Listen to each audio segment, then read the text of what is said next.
नमस्कार। हम आपको आज बताएंगे और दिखाएंगे कि कैसे चक्रव्यूह में फंस चुके हैं पाकिस्तान के प्रधानमंत्री इमरान खान। लेकिन उसके पहले कराची से एक बड़ी खबर।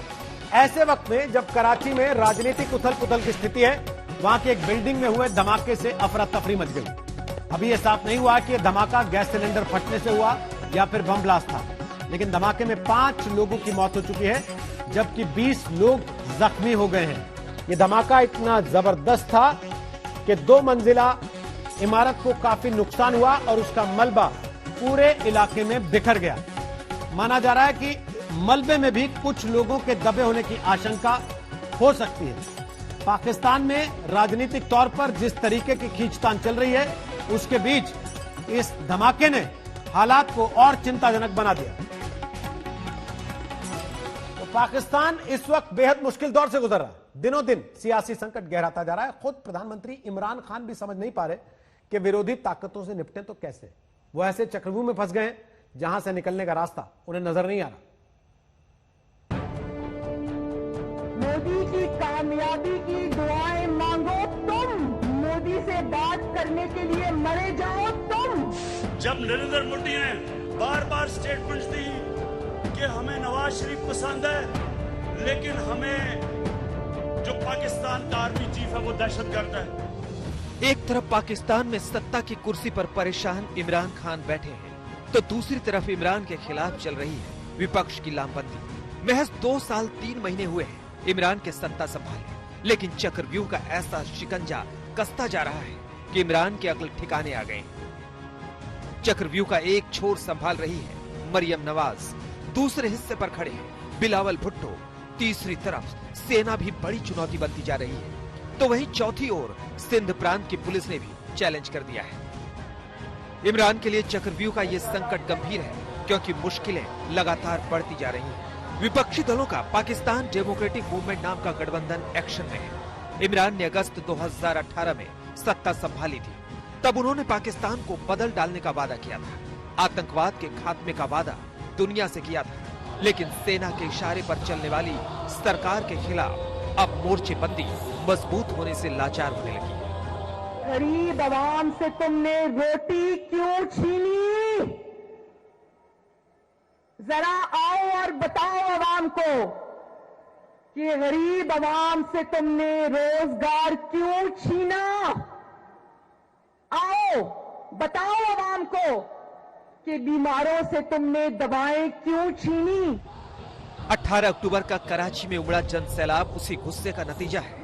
पूरा विपक्ष इमरान को सत्ता से उखाड़ फेंकने की तैयारी में लगा है, लेकिन इमरान अपने विरोधियों की कारगुजारियां गिना रहे हैं। इसको हिंदुस्तान अखबारों के अंदर जो तारीफें हो रही हैं नवाज शरीफ की, बड़ा जी जमहूरी आदमी है, ये फौज को कह रहा है कि अपना काम करो क्योंकि नवाज शरीफ जमहूरी है। क्या हिंदुस्तान को नहीं पता कि जब जनरल जिया ने इसको गोद में बैठा के मुंह में दूध की चूसनी लगाई थी इसके मुंह में? इमरान का यह बयान कराची में हुए प्रदर्शन से ठीक 1 दिन पहले का है। वजीर आजम की कोशिश है कि किसी तरह अपने ऊपर मंडरा रहे संकट को टाल दे, लेकिन लगता है कि 11 विपक्षी दलों के गठबंधन पाकिस्तान डेमोक्रेटिक मूवमेंट यानी पीडीएम ने इमरान के बुरे दिनों की शुरुआत कर दी है। दावा तो ये भी किया जा रहा है कि पीडीएम की असली ताकत पाकिस्तान की आईएसआई और पाक सेना है, क्योंकि गठबंधन की सोच के पीछे सत्ता को चलाने वाले यही दोनों हैं। दरअसल पाकिस्तान में आईएसआई और सेना की रजामंदी के बगैर पत्ता भी नहीं खड़खड़ाता। ऐसे में सवाल है कि इमरान की चक्रव्यूह वाली घेरेबंदी के असली सूत्रधार क्या आईएसआई और पाक सेना ही है?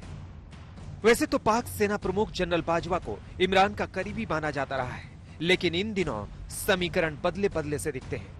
पाक हमेशा से आतंकियों का मददगार रहा है, लगातार फंडिंग करता रहा है। आईएसआई और पाकिस्तान की सेना हमेशा भारत के खिलाफ आतंकी साजिशें रचती रही है।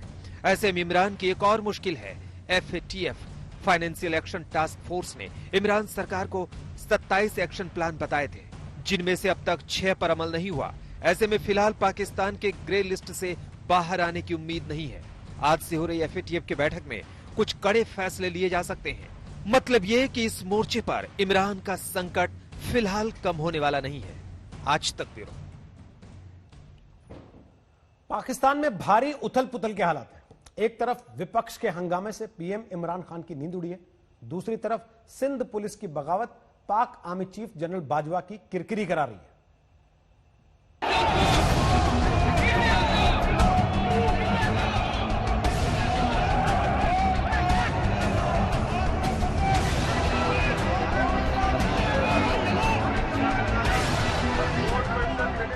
पर्दे के पीछे से पीएम इमरान खान को कठपुतली की तरह नचाकर पाकिस्तान की सरकार चलाने वाले आर्मी चीफ कमर जावेद बाजवा पहली बार मुश्किल में है।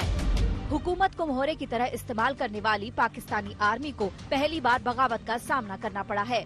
बगावत की आवाज उठाई सिंध प्रांत की पुलिस ने।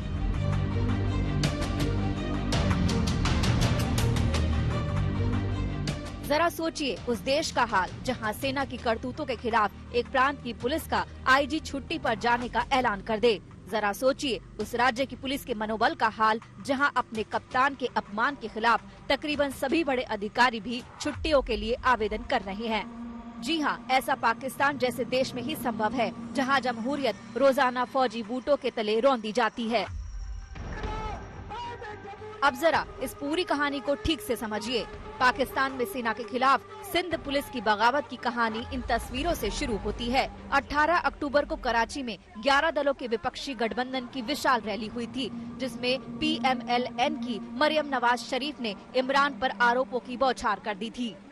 अब तुमसे तुम्हारी नाकामियों के बारे में पूछा जाता है, तुम्हारी नालायकी के बारे में पूछा जाता है, तुम्हारी नाअहली के बारे में पूछा जाता है, तो जल्दी से जाके फौज के पीछे छुप जाते हो, जल्दी से जाके फौज की वर्दी की पनाह ले लेते हो। डरपोक आदमी, तुम फौज को आलूदा करते हो,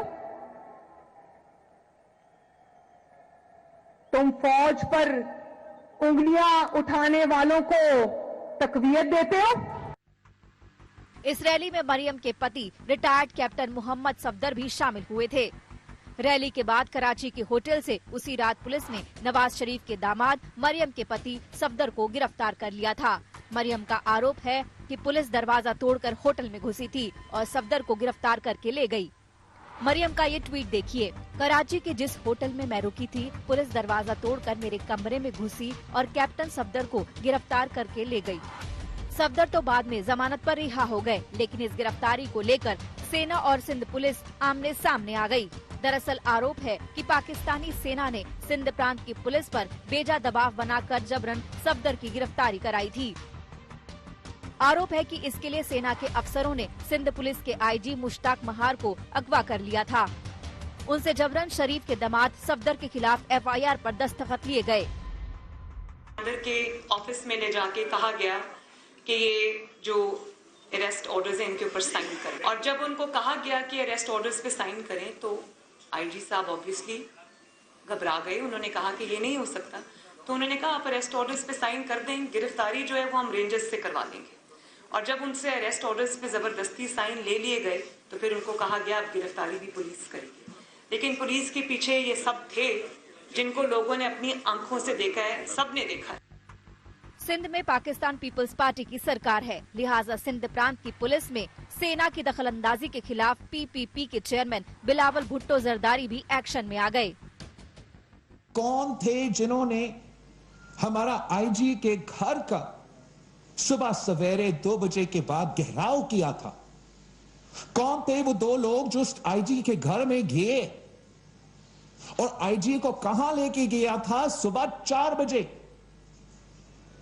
चीफ मिनिस्टर साहब का अपना इन्वेस्टिगेशन का ऐलान तो हुआ है और वो इन्वेस्टिगेशन साथ साथ चलेगा, लेकिन मैं मुतालबा करता हूं जनरल फैज से, DGISI से, जनरल बाजवा से, जो चीफ ऑफ आर्मी स्टाफ है, अपना इदारे के आप इन्वेस्टिगेशन करो।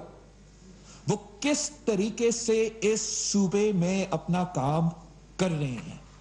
पाक फौज की कथित दबंगई सिंध पुलिस के आईजी मुश्ताक महार को बुरी तरह से चुभ गई। आईजी मुश्ताक महार ने छुट्टी पर जाने का ऐलान कर दिया। उनके नक्शे कदम पर चलते हुए सिंध के करीब 70 पुलिस अधिकारियों ने छुट्टी का आवेदन कर दिया। सिंध पुलिस की मीडिया सेल का ये ट्वीट देखिए। 18-19 अक्टूबर की रात जो दुर्भाग्यपूर्ण घटना हुई, उससे सिंध पुलिस के सभी रैंकों के भीतर भारी नाराजगी और आक्रोश है। इसकी वजह से आईजी सिंध ने छुट्टी पर जाने का फैसला लिया है और साथ ही सिंध पुलिस को मिले अपमान के विरोध में सभी रैंक के जवान और अफसर छुट्टी के लिए आवेदन करेंगे। साफ है, तलवारें खिंच चुकी हैं। जनरल बाजवा खुले निशाने पर है। डैमेज कंट्रोल के लिए बाजवा भी जल्द हरकत में आए। बताया जाता है कि हालात संभालने के लिए बिलावल को फोन कर उनकी मदद मांगी गई। बिलावल की मांग को पाक आर्मी चीफ ने आनन फानन में इस मामले की जांच के आदेश दे दिए। जांच की जानकारी पाकिस्तानी सेना की media wing inter services public relations ने एक बयान जारी करके दी है। मामले की जांच का आदेश होने के बाद सिंध पुलिस का भी रुख नरम पड़ा है।